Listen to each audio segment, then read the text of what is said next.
Hi అందరికీ good morning. ఈరోజు మీకు రొయ్యల దమ్ బిర్యానీ, ఫ్రాన్స్ దమ్ బిర్యానీ అతి తక్కువ సమయంలో మంచి రుచికరమైన బిర్యానీ ఏ విధంగా చేయాలనేది మీకు వాటికి కావాల్సిన సామాగ్రి ఏమేమి ఉన్నాయో మీకు ఇప్పుడు చూపిస్తాను. ముందుగా మనకు కావాల్సింది రైస్ అండి. నేనైతే ఈ గ్లాస్తో 3 గ్లాసెస్ రైస్ తీసుకున్నాను. తర్వాత ఆవగిచ్చిన ఫ్రాన్సెస్, ముందుగానే ఆవగిచ్చి పెట్టుకున్న ఫ్రాన్స్ తీసుకున్నాను. వెంటనే 2 ఆనియన్స్, 1 టమోటో, 4 మిర్చి చూసారా పక్కన, 2 లవంగాలు, పట్ట, 1 యాలక్కాయ, ఇవి చాలండి. తర్వాత మనకు కావాల్సింది ముఖ్యంగా అల్లం పేస్టు, కొత్తిమీర, పుదీనా.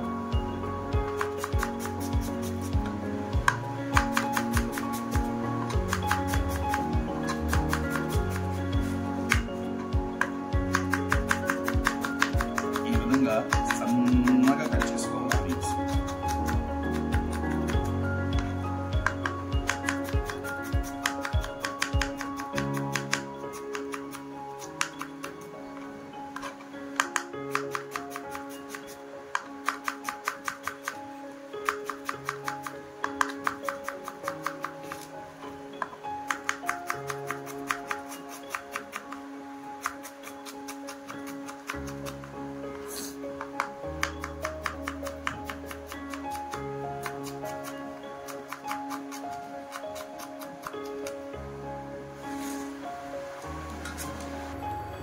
చూడండి ప్రతి ఒక్కరూ, ఈరోజు నేను ఈ కుక్కర్లో బిర్యానీ చేస్తున్నాను.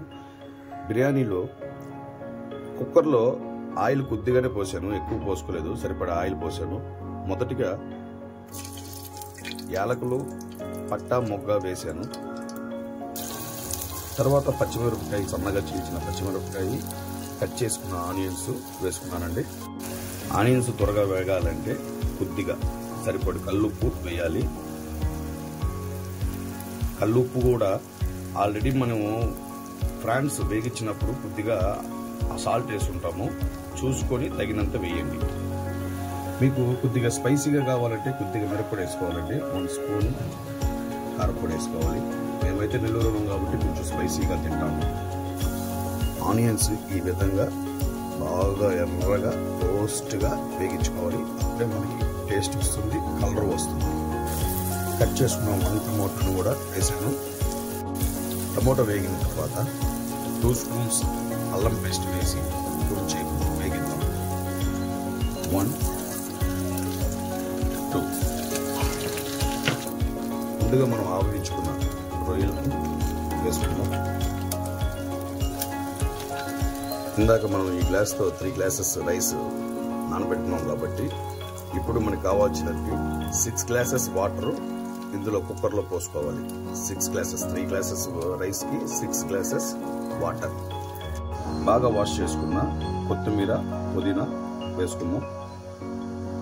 వాటర్ ఈ విధంగా బాగా తెలియని తర్వాత నానబెట్టుకున్న రైస్ నీళ్లు పూర్తిగా వంచేసి లోపల పోసుకున్నాం.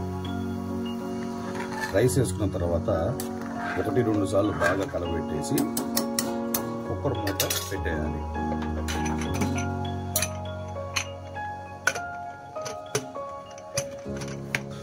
కుక్కర్ మూత పెట్టిన తర్వాత 3 విజిల్స్, ఓన్లీ ఫర్ 3 విజిల్స్ చాలండి. ఎందుకంటే ఆల్రెడీ రొయ్యలు మనం ముందుగానే ఆవగిచ్చి పెట్టాము కాబట్టి 3 విజిల్స్ చాలు. కమ్మటి బిర్యానీ రెడీ అవుతుంది.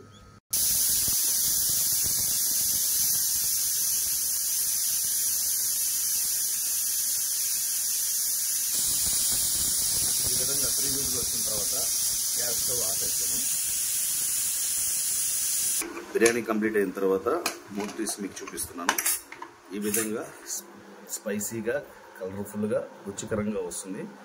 టేస్ట్ చేసి మీకు చూపిస్తాను. రెడీ చూసారుగా, బిర్యానీ రెడీ అయిపోయింది. విడివిడిగా రైస్ విడివిడిగా ఉంది.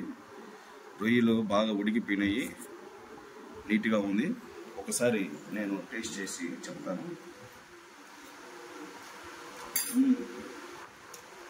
మీకోసం నేను ఈరోజు చేసిన రొయ్యల బిర్యానీ మీకు నచ్చినట్లయితే please subscribe, please give me 1 like. Thank you.